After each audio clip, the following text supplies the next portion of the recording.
for the last 3 years or something like this, I'm working a little bit more on maybe more applied stuff, not playing Atari games,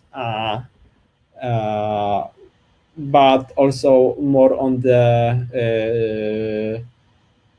autonomous driving. Well, I mean, so, you can think about this, that, like playing Atari games and playing games with reinforcement learning, this is also, pretty applicable, because, like if we make the agents play the games, we can stop playing the games and save a lot of time, right? So this would be probably a useful use case, but I'm not sure if that exactly works like this. But anyway, so what I'm working on in general is applications of data-driven methods to autonomous driving. And I mean, I have previously worked on this at a company called DeepSense. Now I'm working for the last half a year at Lyft Research, and basically working on very similar topics. So I can give you a gist of like some approaches that we have done. So these are the two publications from DeepSense and other places where we've done either like real to sim or sim to real approach. So like sim to real, I mean, this was a project in collaboration with Volkswagen when we wanted to have a car driving in the reality trained with reinforcement learning. But as you can imagine, I mean, this has a problem that you don't want, the agent to explore in the reality, right? You probably know you don't want it to, hit the tree for like 10 times in order to realize then, or like 1,000 times not to realize then hitting a tree is probably not the best idea, right? So instead, what we have done is like we ported some of the places where we wanted the car to drive to simulator. We used Carla, which is based on Unreal Engine, and kind of like we ported these maps there and kind of let the agent start to driving there and deploy it on the reality. And I mean, somehow surprising, it worked to some extent. And like in order to make sure that it works, kind of like like you had to apply quite a bit of tricks, because as you can see, these two images, I mean, these are pretty different places, right? I mean, like they kind of, as a human, you can see that there is some, they both parking lots and they have trees, but it's clear that if you just train an agent with convolutional neural network, I mean, this would be pretty different things. So what we did is like apply domain randomization. So we were kind of like changing the weathers in the simulator, adjusting some noise, introducing these artificial cutouts. All of this is needed so that the agent, if the agent can drive in such strange situation, then, it will potentially be also able to then drive in the real world. And I mean, that's true that, I mean, this helped us to translate it. So these are the maps where the car was driving. Okay, sorry. Okay, so this, I don't have one of the video is not available, but okay. So for example, like this is kind of like a model that's already trained and then deployed in the reality, and this is actually the one which drives better. So like previously, you would see the one that drives slightly worse. So for example, interesting thing is that what helped this model to drive better in the reality is adding regularization, like just simply like L2 regularization or dropout. And I mean, this is something that like is typically used in supervised learning for almost always we add this to the network, but we typically don't do this in reinforcement learning. And I think that we don't do it in reinforcement learning because we typically evaluate ourselves on exactly the same environment as we do the training, right? So in a sense, training and validation is the same in RL, and like when it's not the same as in this example, I mean, it starts to be important to add the regularization. Okay, so going back to the sim to real, so the other problem would be, I mean, the other thing with it we also tried is that, okay, we can go the other direction. So kind of like there, we have a data set, like we use a data set that Volkswagen collected from like a roundabout movement, and then we translate the movement into the simulator, right? So we can like copy the real world into the simulator. And now we wanted to have kind of basically more interesting environments for the real world, for the simulated agents. So that's kind of like when we developed this environment called CRTS, Carla Real Traffic Scenarios. And there are like two scenarios. One is based on a highway from the NGSIM dataset, and the other one is on the roundabout dataset. And this is kind of like an open from OpenDT dataset. And yeah, and the task is to be able to either like make a lane change maneuver on a pretty packed highway, or to be able to drive through a roundabout, right? And that's kind of how it looks. And also the bird's eye view on the right-hand side. So I mean, that's something that I mentioned that we often use in practice. Actually, this kind of view of the autonomous vehicles, which maybe maybe making a world model on this kind of bird's eye view, maybe this would be feasible. It's also like possible that kind of like, because we have the simulator, we can actually compare, for example, how well RL algorithm would work when trained with different modalities, right? So either train in the middle, like with just 4 times RGB cameras, with which is basically Tesla style, like no lidars, no other sensors, just camera. But I can also think about like if you have a privilege, if you have like a perfect bird eye view, so like how well would an RL agent work, or one that is using both cameras and lidars, right? The one on the right. And like thanks to deploying a simulator, we can actually test such hypotheses. So yeah. So good thing is that the Carla, the CRTS is kind of deployed. I mean, it's open source. It's on GitHub. So kind of if you would like to play around with autonomous vehicles in simulator using Carla and interesting real world scenarios, I mean, you can start doing this. I guess the biggest limitation of this work at the moment is that we are controlling this one agent, but all the other agents are doing exactly the same thing as they done in the recording. So even if, for example, our car decides that it will not go through the intersection, it will actually stop and wait forever, then the car behind will actually hit it, because it is not interactive. It's just like doing a log replay. And I mean, quite frankly, I mean, this is like possible. I mean, you are still can still be an interesting learning environment, but this is a limitation. And I mean, somehow surprisingly, this is also something that like recently we have worked at Lyft to get rid of this, or to introduce this interactiveness in such environment. So we developed SimNet, which is kind of like this reactive self-driving simulation from real-world observation. And so there's a question. Did you try to model the other's behavior? On the recent NeurIPS, Waymo reported that they tried to do it with RL to enrich their dataset. Yes, so I mean, so I think that this work, which we now show, is pretty similar to, I mean, it has similar ideas as the Waymo work there. I mean, this again kind of like independent development. So for that work, like we have not yet added an interactivity.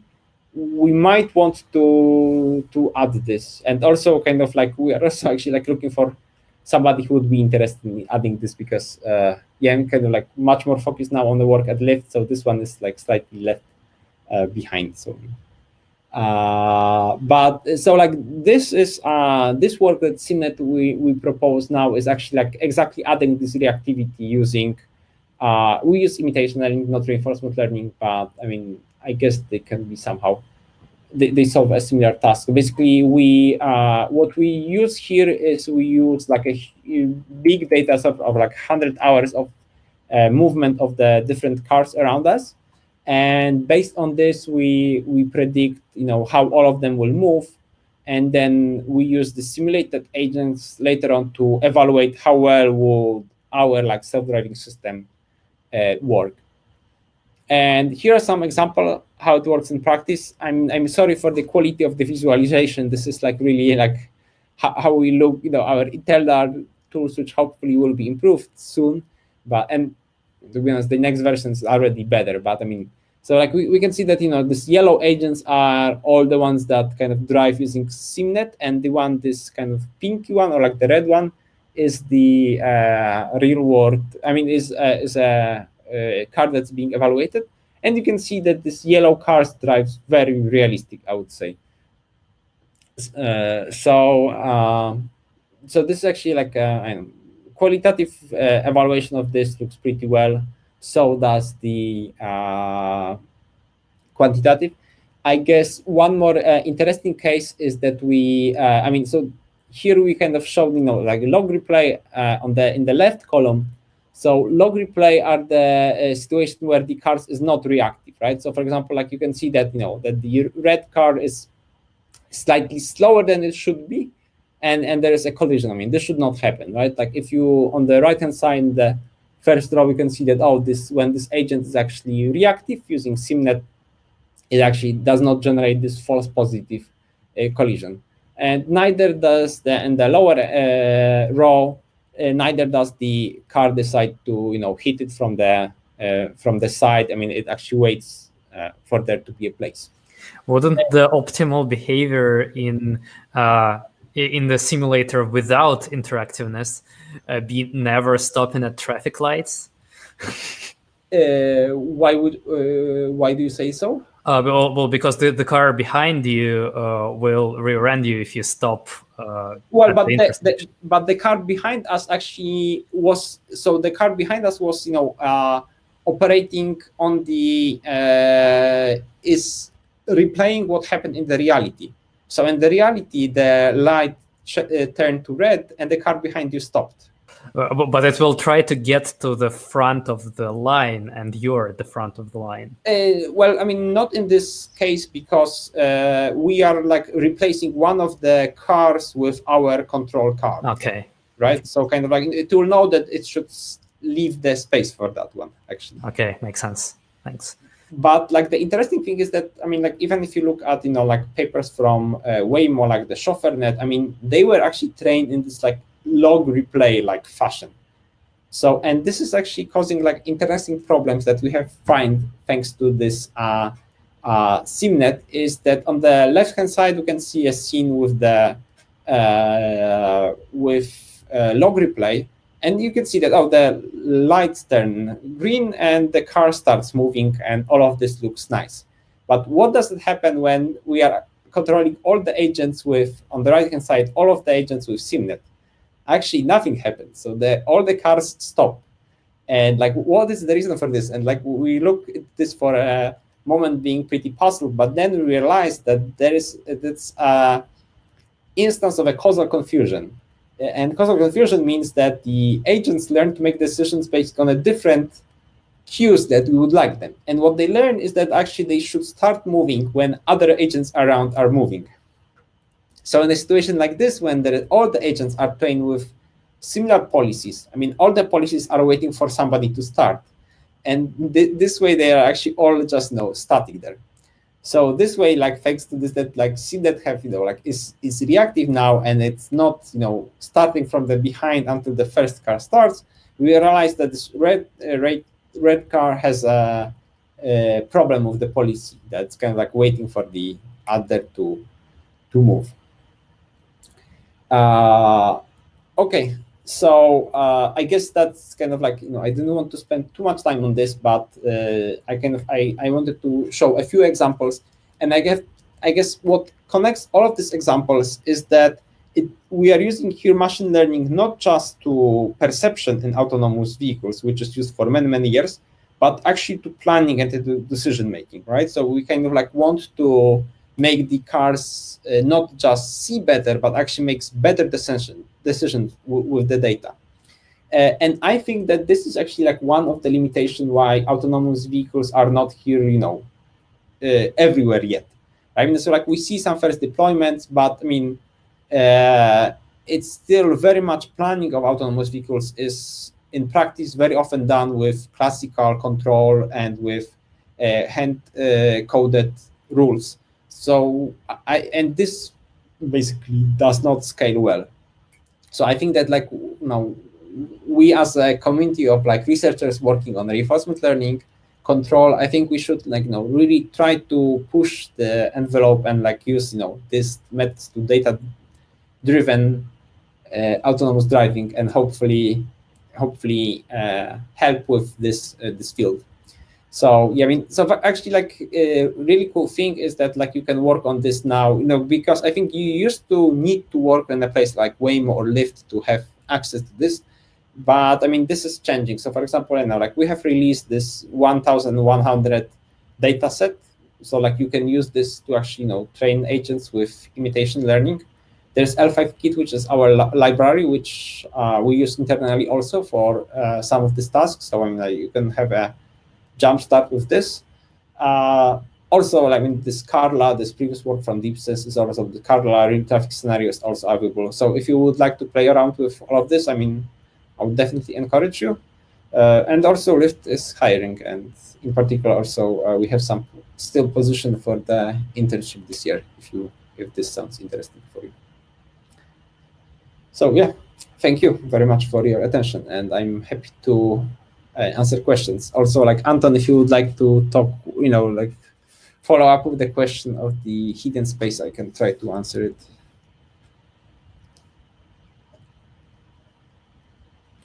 Yeah, thanks.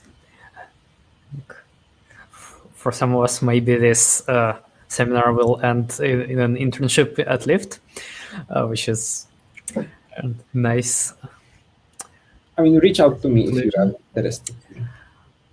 Yeah, does anyone have questions?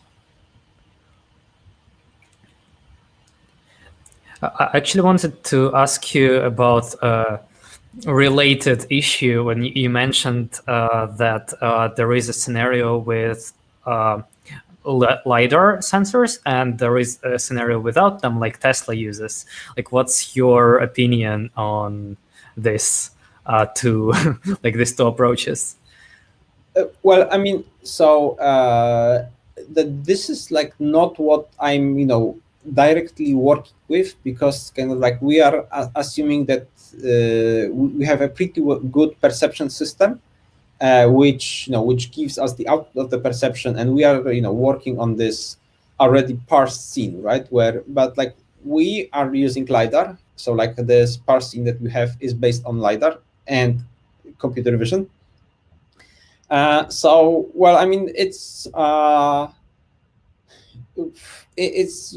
very hard for me, to make definite answers. I mean, like definitely Tesla has probably one of the more advanced computer vision systems out there, and it's like very good. But I mean, like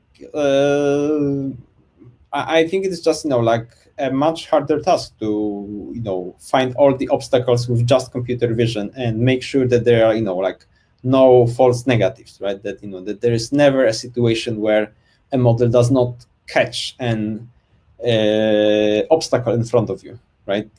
Even and then you have to think about all these problems that we have with convolutional neural networks as adversary examples, and in general, I mean, like even if they are like have 99% of robustness, I mean, this will not be enough for autonomous vehicles, right? Because kind of like 1% of mistakes can lead to terrible situations.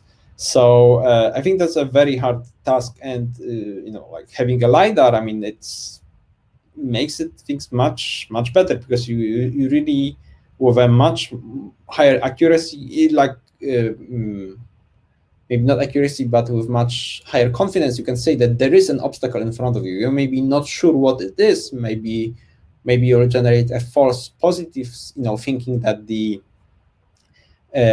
plastic bag in front of you is an obstacle, but like it's harder for you to make the more dangerous mistake of thinking that that there's nothing in front of you when there's a truck, right? Truck with a white truck, which unfortunately happened already in practice. It's interesting that there is this level of abstraction I didn't realize. So that first the scene is parsed, right, and you get some map of the environment, and then the RL model works with this map, right? And these are two separate tasks. So that's the approach that we are using, and there are people who prefer to do end-to-end methods, right? So that kind of like go directly from image input to the output.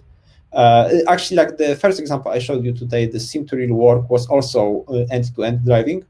And again, there is a debate whether like end-to-end is better or modularized. I think at the moment, like modularized is, like easier in many ways. It's easier to reason what's happening. It's easier maybe to understand why the model made such a decision. The challenge with this modularized approach is that, if you make a mistake on the perception level, if you don't correctly say where an agent is, it's almost impossible to correct in the later layers, right? Once if you have this end-to-end approach, potentially the network can somehow catch it.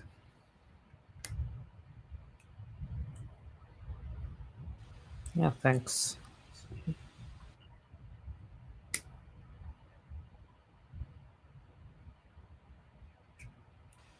Yeah, I guess if anyone has questions, that the time is like it's high time.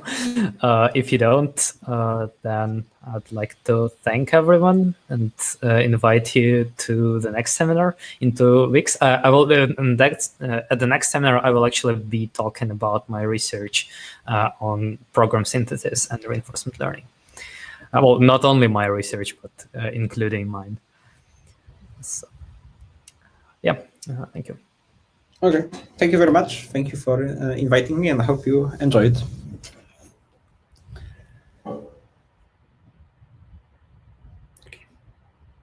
Thank you. Goodbye.